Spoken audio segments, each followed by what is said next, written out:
Ingxenye yesibili yesahluko se-12. uJohny Ozishaya injingana.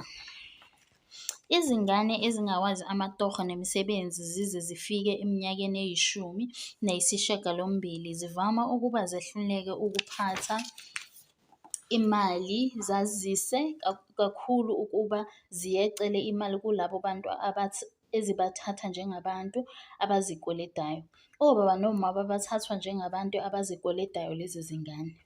Leso senzo sikaMgwazeni sokungabungi kanye nokukwahla uJohny senza ukuba uJohny azihlamuke ngendaba kaPriska. Wahlala-ke uPriska engasafundi futhi engasebenzi.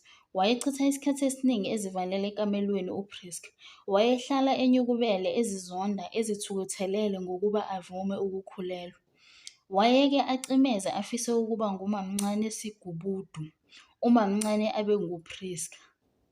Kwakuthi lapho evula amehlo athole ukuthi ayikho lento ayifisayo, noma babengakaze basho kuye omancane ukuthi thwala umdumbadumbe wakho. Ingaphakathi likaPriska lalibezwa ontanga yakhe abasala ekholeji besho njalo. Njengoba zazingekho ezinye izingane lapha ekhaya, le ntukuthelo kaPriska yayikhishelwa ekatini lakubo. Lalithi liyamdlalisa ngokumgudla emlenzeni kaPriska ikati kanti seligadlile. Wayelinkamfula kabuhlungu alisakaze phandle ngefastela. Inja yakwamakhelwane yayilisukela ikati bese lilunguza ngefastela. uPriska ayithuke inja yakwamakhelwane ngomgodoyi odla amaqanda ngoba abaniniyo behluleka ukuphakela. Njengomuntu owayephenduke uxovu umoya komakhelwane, uPriska wayengakusweli azokuthuka ngakho omakhelwane. Babengamkhulumisani nobaba uJohny. Uphuzo lwanda kuJohny waba ngumuntu obuya ngeLesi-9 esezolala. Kwakuthi kushaya eLesi-10 abekade ezilalele.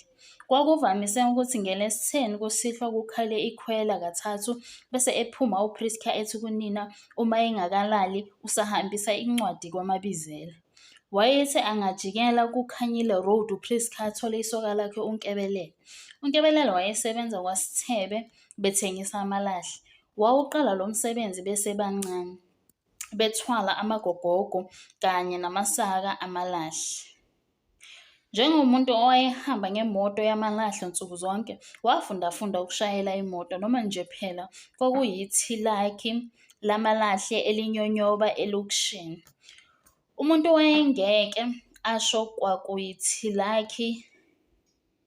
wayengeke asho ngokugcwele ukuthi uNkebelelo wayengumshayeli.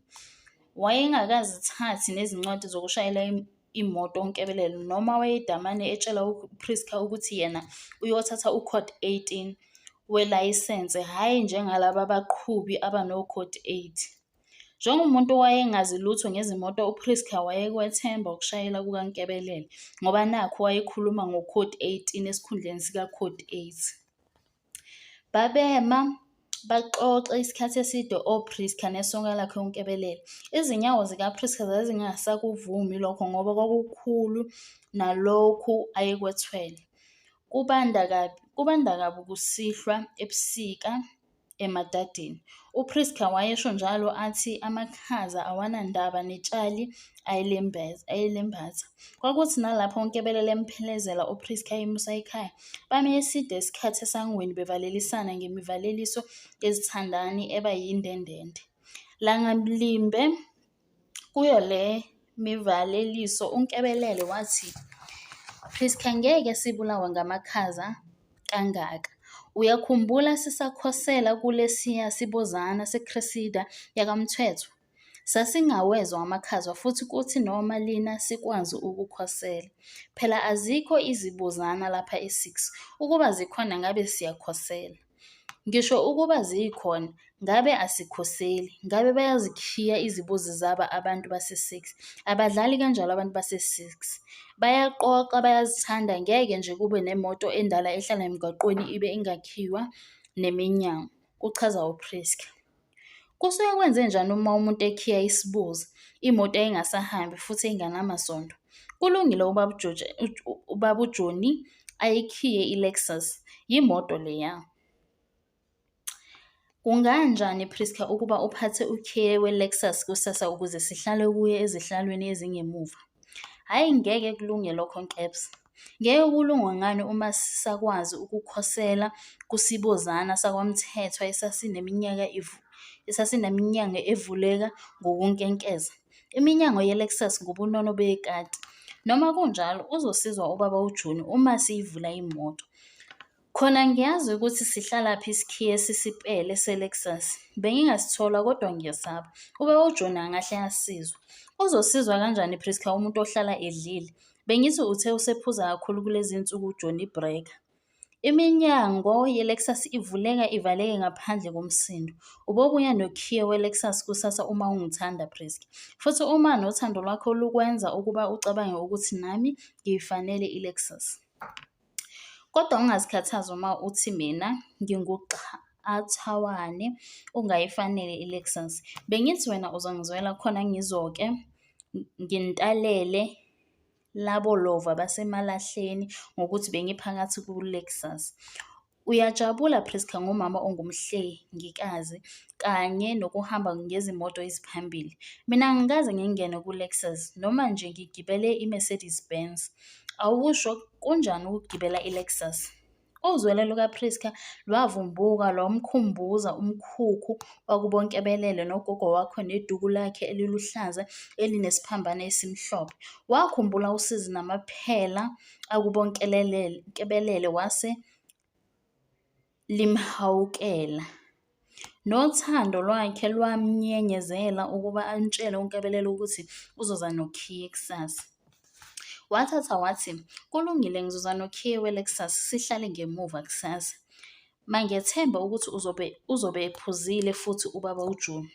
Akuquli ukuthi uzobe ephuzile futhi ephuze kakhudlwana kusasa. Uboza nokhiye wena, nami ngizoswenkela iLexus. Ngizofaka ifloor shame ne-arrow shirt ngitsheleke nebhantshi lesikhumba. Awu kahle nkepsi, usungaze uswenke sizohlala ngemuva emotweni singayindawo futhi kuzobe kumnyama kukusihlo. Akunandaba lokho. Phela ukugibela iLexus kimi kufana nokugibela ibhanoyi. Yinto engingakaze ngiyicabange.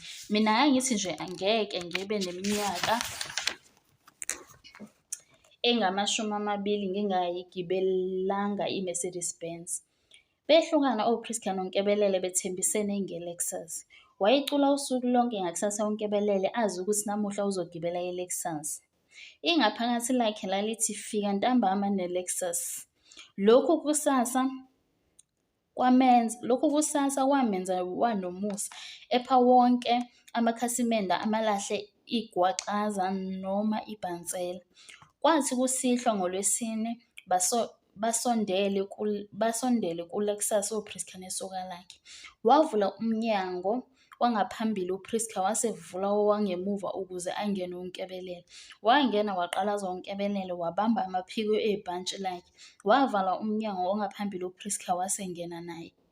Wathi angavala umnyango wangemuva waseziphonsa kunkebelele uPriska baqabulana isikhathi eside.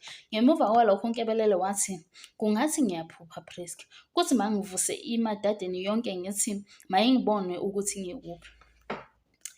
Kuthi mangikhanyise nelanga likhanyise. Kanti ubuqinisile ukuthi namuhla ngizogibela iLexus? Wena ubuthi ngiyadlala yini? Khona bengazi ukuthi wena awusephuli isithembiso. Uyangithanda kodwa bengingalindele lo khisimusi weLexus. Kahle Priska, wenzani manje? Musa ukuvulela umsakazo Priska. Umculo uzovusa abadala. Balele bonke manje sithando ungakhathazeki kusho uPriska ebamba isandla siyankebelele. Imoto yonke yagcwala uLionel Rich ngengoma yakhe ethi Do It One More Time. Le ngoma yalandelwa nguTony Braxton ngoBreathe Again. Kwathi iphela ingoma yesibili uNkebelele wathi, ngiyawuthanda umculo kodwa ngiyesaba Priska. Ucishe umculo mina ngisanganiswa ukungena nje kuLexus. Ngeke bezwe balele Nkebs. Hhayi Priska, uma udlala umsakazo mina ngizophuma kuLexus. Ucishe ngiyakuncenga. Kulungile masiye ngaphambili ukuze sivule umsakazo kancane. Sowuzwa kangcono uma singaphambili. Nembala-ke baphuma basebengena ngaphambili. Bahlala belalela umsakazo noNkebelele ekhululekile. Babexoxa behleka kumnandi kunjeya. Nothokozane wakwanene igxaba lezimbadada lalibasele ngomculo omnandi kungathi lifukamele izithandani ngalezi zimbuthuma zekhethelo lezingoma. uBilly Ocean wayethi The Colour of Love, uTermin Campbell ethi Can We Talk, uLionel Richie ethi The Only One, uTeddy Pendergrass ethi The More I Get, The More I Want, Whitney Houston ethi Saving All My Love For You. Zanda izinsuku oPriska nesoka lakhe bebonana kuLexus belalela izingoma ezimnandi nguHoney Love, ngu-R. Kelly, Ono Marie, nguChico wena uthi ngizonda ama-Jens, kuBrenda Fassie. Base bejwayele sekukhona nokukhohlwa ukuthi bayantshontsha ngalokhu abakwenzayo. uNkebelele waphatha namakhasethe amabili kaTeddy Pendergrass nekaStevie Wonder. NgoLwesine oluthile ubumnyama babuze ngenkani buphelezelwa ngamakhaza akhuphula umzansi kulapho nomfula ingagane yemboza imadadeni yonke ngesiqanda. uNkebelele wayehleli ngasesihlalweni sokushayela njengokujwayelekile. Izinga lezingoma lalinyukile emsakazweni. OPriska babekhwezela amaphupho ngezingxoxo ezimnandi ngekusasa labo. Sebehamba ngeLexus yabo, izingane zabo ezimbili zilokhu zidlala ngamathoyisi laphaya emuva. Isandla sikaNkebelele sathuka sesithinta ukhiyi. Yaduma imoto wayeseyihlehlisa. uNkebelele yanyelela yaze yangena umgwaqo. Kahle Nkebs, wenzani? Hayibo, wenzani Nkebs? Kubuza oPriska ebamba isitelingi esidonsa kungathi yisona esibilika imoto. Ngiyahlehla nje Priska, ungathuki. Uhlehlelani? Uzovuka ubaba uJohny. Ngeke avuke Priska. Simbulele ngogologo namuhla laphaya eRoyal Hotel. Angazi noma uzokwazi yini ukuvuka kusasa. Noma kunjalo angiboni ukuthi kuhle sihambe ngemoto yakhe singayicelile. Sizokwenza njani uma evuka? uJohny Ozishaya injingana ngeke azihluphe ngokuvuka ebusuku. Awuzwe ukuduma kweLexus. Ubukhosi uqobo lwabo. Kungathi ayinayo injini. Ithule. Kusho uNkebelele imoto seyehla ngejele road.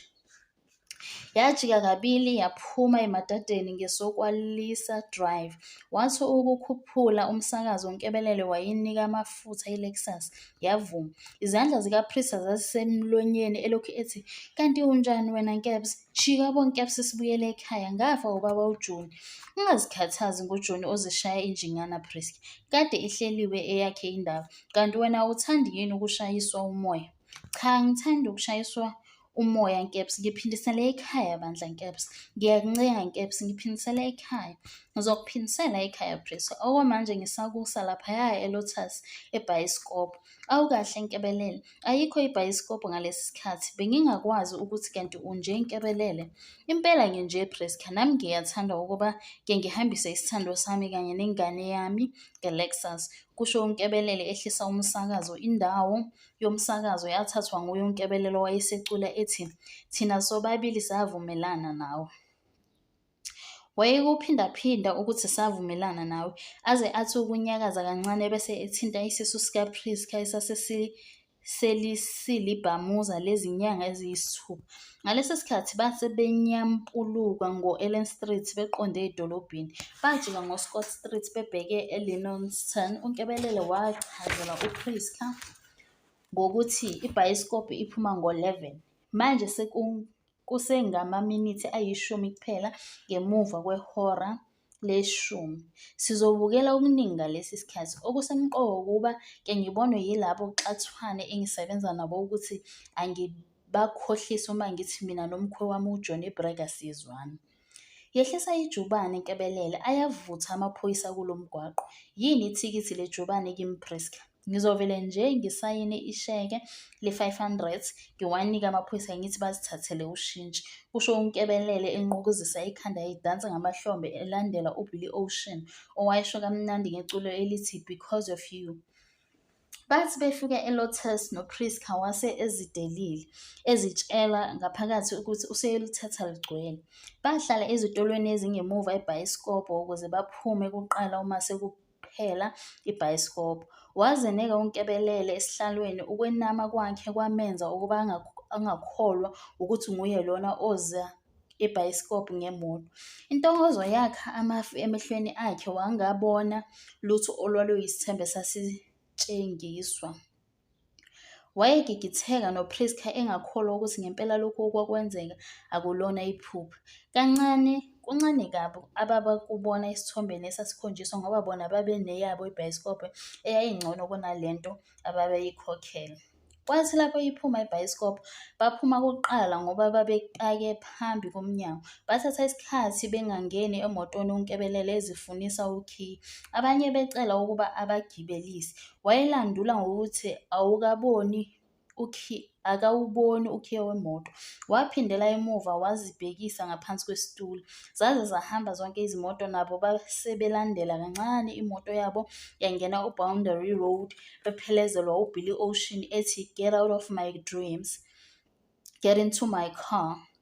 Yathi ingangena uScott Street, uDr Dre wakhipha uBilly Ocean ngo-Nothing But a G Thing. Wakhuphula umsakazo, zabhoboza zonke izipika. Wayeseyiphuzisa amafutha uNkebelele, yize kwakwehlela. Waphuza uPriska kodwa wangamnaka uNkebelele. Yathi sibheke ebhulohweni iLexus, kwaqhamuka iloli elikhulu lizophambana nabo, liqonda ebhulohweni nayo. Ngeshwa izibani zaleli loli zazingezixhophayo. Akazange uNkebelele ukuthi amtshele kanjani umshayeli waleli loli ukuthi makehlise izibani. Njengomuntu owayeshayela kuphela emini, wayengazazi izindlela zokusebenzisa izibani uma abashayeli bexoxa. Wabeka isandla sokunxele emehlweni uNkebelele waselokhu ethi, wenzani lo muntu engixhopha? Wakhohlwa ukwehlisa ijubane, wabona sengathi bazoshayisana neloli. Wasiphendula isitelingi kungathi uphendula isitelingi seloli lamalahle. Yawulahla umgwaqo iLexus yanhlanhlatha yaye yayoshona phansi emfuleni imbodwana. Yaphenduka kahlanu yaye yalala ngomhlane esihlabathini somfula iLexus. Kulobo bugaqa nobufahlafahla oPriska noNkebelele bacishelwa yizibani. Batakululwa sebekade bethule kodwa bengakabandi. Abatakululi bazulazula bezama ukubakhipha kumoto eyase iyisigaxa. Kwaze kwafika amaphoyisa ephethe imihlathi yempilo nemigqala abakhipha. I-ambulense yabathatha bobabili ababelimele engozini baphuthunyiswa esibhedlela saseNewcastle. Ukuhlola kodokotela kwakukhombisa ukuthi bobabili baqulekile futhi banamathambo amaningi aphukile. Kwatholakala ukuthi uPriska yena ulimale nasengqondweni futhi kwephuke izimbambo ezine zagwaza amaphaphu. Wayesebhinyike emlenzeni wangasokudla, kwathi izingalo zombili zaveveka. Kwatholakala ukuba ahlinzwe ingqondo ukuze kuqondiswe amathambo obuchopho. Isimangaliso sale ngozi kwakungukuthi ingane esiswini sikaPriska yayingekho engozini. OMamthunzi bavuswa ucingo lwamaphoyisa ayebabikela ngengozi. Ngenhlanhla ingubo kaPriska yayinencwadi eyayiphuma komunye wabangani bakhe ekholishi. Yiyo le ncwadi eyasiza amaphoyisa ukuba asheshe ukuthola ikheli lakubo kaPriska. Waqala waphika uMamthunzi ukuthi unentombazane elimele engozini yemoto, ethi eyakhe ingane isekamelweni layo. Kwathi lapho eseyobheka kwaphela nasozwaneni kuMamthunzi. Umbhede kaPriska walandula ukuthi kuke kwalala umuntu kuwo. Kwaba lukhuni ukuvusa uJohny ngoba wayekade elale ephuzile. Kwathi noma esephaphema wala uJohny ukuba aye esibhedlela, ethi akaboni ukuthi kuyoze kube nini kusizwa uPriska. Wabuye wathi sizihluphelani ngabantu abahamba izindlela zakwanhliziyo ngisi. Muso ukhuluma kanjalo John, amaphoyisa athi isimo sibucayi. Mina angiboni ukuthi uma sekwembulwa kwembeswa ezinganeni zethu kusafuneka ukuba siqule amacala. Uyeza noma awuzi John? Uma phela ungafuni ukuyobona ingane yami esibhedlela, kulungile ngizoshayela uNesithomo. Kulungile masihambe Veronica, kusho uJohn egqoka esukuma ephuma emnyango. Baqonda lapho kuhlala khona iLexus. Kwakungathi bayaphupha bengayiboni imoto. Khona kwakumnyama kodwa kwakungasho ukuthi bangahlala bengakwazi ukubona into enkulu engangemoto. UMamthunzi wayebuye aphuthaze ngezandla lapho kufanele kube khona imoto. Okwakubaxaka ukuthi izikhiye zemoto zikangubane zazikungubane elokhu ezibuka athi, ingahamba kanjani imoto ezikhiye zilapha kimi? Kungabe ngusathane wani lona? Singathi sivelelwa yingozi kube khona abantshontsha imoto. Sizoya ngani esibhedlela John? Kanti kwenze njani lapha ekhaya? Kubuza uMamthunzi kuthi makadazuluke akhale kakhulu. Bangayintshontsha kanjani imoto ngoba nazi izikhiye? I-alarm beyizokhala uma beyigqekeza imoto. Besizoyizwa nakanjani ikhala? Veronica, angiyiqondi yonke lento. Akekho umuntu ongantshontsha iLexus lapha emadadeni. Bayihlonipha kabi imoto yamabantu balapha. Abanye abashayeli baze bacishe banhlanhlathe esikhotheni ngoba bebalekela nokugudlana neLexus. Nami angazi ukuthi yini amashwa angaka John, kusho uMamthunzi eyolunguza emgaqweni.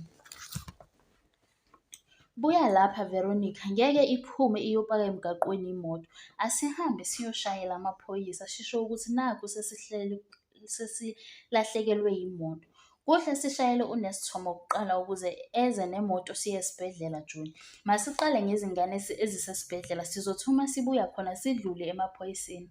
Angazi noma ngokubeka umbono lokho Veronica noma nje ngiyatshela.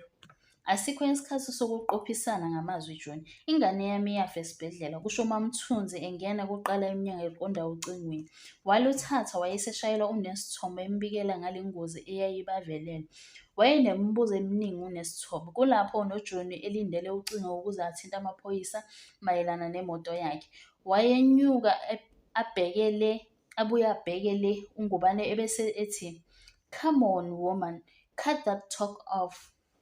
Lapho eluthola ucingo uJohn wabikela amaphoyisa ukuthi webelwe imoto. Amaphoyisa amluleka ukuba afike yena mathupha esiteshini samaphoyisa. Wayengaqondi ungubane ukuthi kwakudingekelani ukuba aze afike esiteshini samaphoyisa.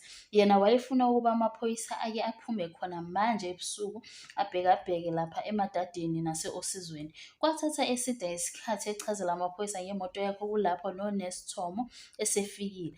Wabuyela endlini uMamthunzi eyotshela uJohn ukuthi mabahambe. Babuya bobabili bethethisana, uMamthunzi ethi uyababambezela kanti uJohn yena wayethi kuhle kuqalwe emaphoyiseni. Bangena emotweni, ungubane wahlala ngemuva. Bathi besendleleni ungubane wathi, mina ngizocela ukuba ungehlise endleleni laphaya esiteshini samaphoyisa Tom. Kahle John, ungathini ukwehla esiteshini samaphoyisa kanti asiyini esibhedlela? Ngingaya kanjani sengitshontshelwe imoto? Ingane usisa khona uTom. Masiphuthume esibhedlela kuqala. Kuzothi kusasa bese siyobika emaphoyiseni ngemoto. Siye emaphoyiseni kusasa. Uthi uyazi nje Veronica ukuthi iLexus lena okhuluma ngayo, akuyona iCamry noma iMercedes. iLexus ayinkulu kunempilo yengane yami. Sise esibhedlela Nesithomo. Uma ungakwazi ukungisa emaphoyiseni Nesithomo, kuhle ungehlise khona lapha, ngizohamba ngezinyawo. Kulungile, ngizokushiya emaphoyiseni sibali uJohn, kusho uNesithomo eyiphendula imoto oyibheke emaphoyiseni. Bamehlisa-ke emaphoyiseni uJohn base beqhubekela esibhedlela lapho kwakwembula kwembesa koPriska. Bobabili babesethiyetha kwenziwa ukuhlinza okuphuthumayo. Kwaze kwasa oMamthunzi kanye noNesithomo besesibhedlela. Basithola isimo sisibi noma ukuhlinzwa khona kwaba nemiphumela emihle. Baphuma esibhedlela baya lapho kwakwenzeka khona ingozi. Bafika nje ngenkathi ithilakhi elidonsa izimoto eziphukile liyikhuphule iLexus noma izinsalela zeLexus. Abantu ababebukela le moto eyabo iyisigaxa ikhushulwa babebuzana ukuthi ingabe umniniyo unjani. Abanye babeyazi ukuthi yimoto kaJohny Ozishaya injingana le. Baqala ukubabela amahemhemu ukuthi uJohny Ozishaya injingana useshonile. UMamthunzi wayehluleka ukuyisonga kahle lento ayeyibona. Waphelelwa ngamandla wahlala phansi etsheni wasevumela ukuba uxhaxha lwemibuzo lumbhozomele kanye kanye. NoNesithomo naye wahlaselwa yintuluntulu yemibuzo. Wazibuza ukuthi yini uJohny ayobika emaphoyiseni ngoba imoto yakhe yayithathwe yizingane zakhe oPriska. Kwala ukuba azibambe wasebuza kuMamthunzi wathi, "Sihlobo sami, nakhu ngidikideka. Yini ukuba sishiye usibali uJohny esiteshini samaphoyisa eyomangala kanti imoto ithathwe ngabantwana? Kungabe yimoto kaJohny lena?" "Yebo Veronica, yiyo imoto kasibali uJohny lena. Yiyo imoto ebigetshelwe ngoPriska. Angiboni ukuthi yiyo ngoba uJohny ubebaphethe okhiye bemoto yakhe. Ngibone kahle futhi naye ushilo ukuthi akaqondi ukuthi bayintshontshe kanjani le moto ngoba ubebaphethe okhiye. Yenqaba uma usibali uJohny asale nokhiye. Kusho ukuthi oPriska bayigqizile le moto ngenkathi beyintshontsha. Ibhampa yemoto ithi I love Lalucia." "Angazi Thomo, angazi. Isho njalo ibhampa. Mina sengiphelelwe ngamandla okucabanga. Asambe ukuze umuntu athole isithongwana," kusho uMamthunzi esukuma. Bahamba-ke bayongena emotweni uThomo embambile uMamthunzi ngoba amadolo neqolo kwakungasavumi uMamthunzi wehluleka ukuzithwala. Bathi befika emadadeni wasezithwele uMamthunzi eseyincuba. Wathi engamfaka embhedeni uThomo wasithi, "Ake ungikhulule mhlobo wami. Sihlalaphi isipele sikakhiye weLexus?" Wazihudula uMamthunzi wavuka wayobheka isipele sikakhiye weLexus. Wavula ikhabethe wabuka lapho sihlala khona. "Awu Nkosi yami, abekho okhiye abasipele bemoto Kawaqedanga la mazwi uMamthunzi wayeyoshayeka phansi ukube uNesithomo wayengekho eduzane kwakhe. Wambamba uThomo waseyomlalisa. Waqala ukubiza omakhelwane kanye nozakwabo kwezobunesi uThomo. Bathelekwa ozakwabo ngenkathi elungisa ukudla uNesithomo. Labo nesi nabo bamduduza uMamthunzi base becela ukuba kwenziwe isiguqo. Babephakathi nomthandazo labo mame ngenkathi kungena uJohny. Akabanakanga uJohny kodwa waphonseka lapha babehleli khona. Wavula ikhabethe wamemeza kakhulu ethi, "Kahleni bakithi, yekani yonke lento eniyenzayo. Musani ukuthandazela amasela antshontshe imoto yami. Yini nje lena engivelelayo Veronica? Baphi okhiye abasipele beLexus? Kade ngasho ukuthi lezi zingane zakho ziya kude. Nakhu manje sezingingenise ezindlekweni ezingaka." Bathula nje abesifazane bengazi ukuthi bazothini futhi bengazi noma baqhubeke nomthandazo. Bona babethandazela izingane ezisesibhedlela, bengekho neze esimeni sokuphendulana nalento abasebehlangabezana nayo. Ekubona lokho uNgubane wabashiya waphindela emotweni yokuboleka ayehamba ngayo. Wadlula amaviki amabili kusembulwa kwembeso kuPriska kanti uNkebelele yena wayeseqala ukwelulama noma naye wayengakwazi ukuvuka embhedeni. Amaphoyisa ayeseke amphenya uNkebelele kodwa athola ukuthi uyazihlangula. Uthi yena akazani nokuntshontsha kwemoto. Wenza isitatimende esithi yena wacelwa nguPriska ukuba amshayelele imoto, amuse ebhayisikobho ngoba ubaba wakhe uJohny wayemthembise ukumusa kanti usezohlulwa ukudla. Wakuphinda kaningana uNkebelele ukuthi yena wayengathandi neze ukuba amsize uPriska, kodwa wabuye wamsiza ngoba uPriska wathi uma engamsizi uzozishayelela yena uPriska. Wayazi ukuthi uPriska akakwazi ukushayela imoto. Ukuphatha kukaPriska izikhiye zemoto kwenza ukuba uNkebelele abone ukuthi bamvumela abakubo Priska ukuba aye ebhayisikobho. Le ngozi yabuyisa uMgwazeni nezingane ezintathu eGoli. Ukubuya kwakhe ezobona udadewabo kwenza ukuba uJohny aphelelwe yisikhundla kwaMamthunzi.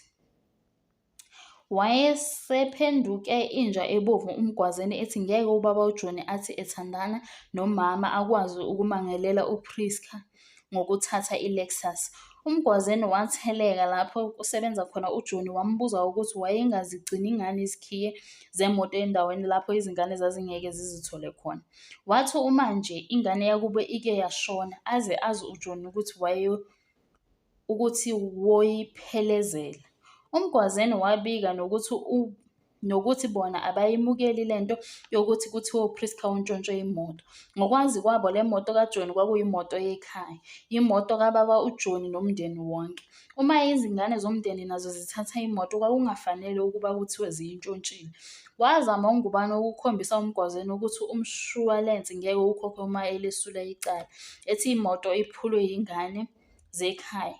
Wayeseludlulisile lolo daba walusa kwabomshwalense nasemaphoyiseni ingasekho indlela yokuba luhlehla. Kakwamukelanga lokho uMgwazeni, wathi unikeza uJohny izinsuku ezintathu zokuba asule icala uma engafuni ukuba kwesulwe yena. Wathula wayicabanga le ndaba ungubane, wangalibona isu elingcono ayengaphuma ngalo kulolu daba. Kwakumkhanyela ukuthi ayikho indlela yokuba akwazi ukusula icala kulapho naye engathandi ukuba impilo yakhe isulwe emhlabeni. Wakubona ukuthi impilo yakhe ayisaphephile. Waphindela kumdlalo wakhe omdala wemvukuzane wokukhonjwa lapha nalaphaya uJohny. Njengonogwaja uzikhundlakhundla wayeselala obenyoni emahhotela ahlukene futhi eseshintsha nezimoto zokubolekwa. Kwathi kuphakathi neviki lesithathu washayela uMamthunzi ucingo wacela ukuba ambone. Bavumelana ukuthi afike kwaMamthunzi ngeLesi-10 ekuseni ngoba uMgwazeni wayezohamba ngeLesi-9 ngalolo suku. Babonana-ke oJohny noMamthunzi ngeLesi-10. uJohny wayibeka indaba yakhe ngokuthi, ngizocela ukuthatha ezinye izimpahla zami ngoba ngisathanda ukuba ngiyohlala emashishini. Ngithole ikamela khona, noma nje lilincane lizonganela isikhashana sisalungisa le ndaba yethu. Usuyabaleka futhi Johnny, kodwa yini ubugwala kangaka? Wena ungumuntu onjani ohlala ngokubaleka njalo uma kunezingxaki? Mina angiyiboni nje into ekuxosha lapha ekhaya. Zona izingane zonile ngokuthatha imoto zingayicelile. Ukubaleka ngeke kuyixazulule le nkinga. Thina nawe kufanele sibambane sixazulule sobabili le nkinga. Masithathe abameli sizwe bona ukuthi bathi singaphuma kanjani kule ndaba. Kulungile nalokho singakwenza, kodwa okwamanje ngicela izimpahla. Kuzothi sengihlelile kahle ngikushayele ucingo ngibone ukuthi yini into esingasizana ngayo. Yini ekwenza ukuba uyohlala wedwa emashishini? Yini singahlali sonke lapha ekhaya? Singengene kulokho namuhla ngoba emsebenzini ngicele ukuba ngizolanda izimpahla. Kunganjani ngithathe izimpahla manje sobuye sikuhlele okunye ngelinye ilanga? Kulungile, zithathe izimpahla zakho Johnny. Waziqoqa izimpahla zakhe uJohny wazifaka ebhuthini yemoto, kwathi ezimbalwa wazifaka esihlalweni esingemuva. uMamthunzi akazange amelekelele ungubane kulento ayeyenza. Wavalelisa ungubane wethembisa nokuthi uzoyobona uPriska esibhedlela. Ngenkathi imoto kaJohny idlula esiteshini wayengazi uJohny ukuthi uyaphi ngempela. Kwathi lapho efika empambanweni mgaqo wazithola esethatha umgwaqo oya eThekwini. Yaqandula iToyota Camry ibheke iRoy Point. Yehla isibheke ezansi eKilbashane. Uvalo lwamnyenyezela ukuba ayinike amafutha. Yavuma isihamba ngo-180 kilometers ibheke ku-Sunset Rest. Wayethanda ukuba eme aphumule eSunset Rest kodwa wabona ukuthi kuseduze neNewcastle. Wayethi lapho ecabanga ukuthukuthela kukaMgwazini ashaywe uvalo. Kwathi esesemgungundlovu uJohny wangena ethilomu wathola okukukhohlisa ithumbu. Wadlela emotweni isibheke koKemperdown.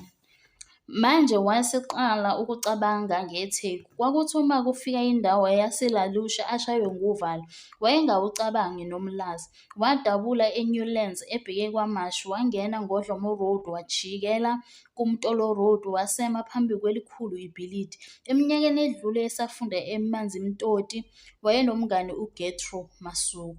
Noma ubungani bakhe noGetro babuphelele khona emanzi Mntombi, uJohny Mbabadisi Ngubane wabona ukuthi uGetro wayengamfukamela izinsukwana lapha eThekwini.